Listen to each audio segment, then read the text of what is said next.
حضرت ابو ہریرہ رضی اللہ عنہ سے روایت ہے کہ رسول صلی اللہ علیہ وآلہ وسلم نے فرمایا، جو شخص جمعہ کے دن جنابت کے لیے غسل کی طرح غسل کرے پھر مسجد جائے تو گویا اس نے ایک اونٹ کی قربانی کی، جو دوسری گھڑی میں جائے تو اس نے گویا گائے کی قربانی کی، جو تیسری گھڑی میں جائے اس نے گویا سینگوں والے مینڈے کی قربانی کی، جو چوتھی گھڑی میں جائے اس نے گویا مرغی کی قربانی کی، اور جو پانچویں گھڑی میں جائے اس نے گویا انڈے کی قربانی کی۔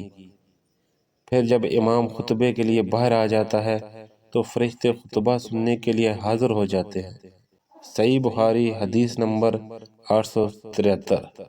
جمعہ کے حوالے سے چند اہم نکات۔ غسل جمعہ سنت موقدہ ہے اور صفائی کا بہترین اظہار ہے۔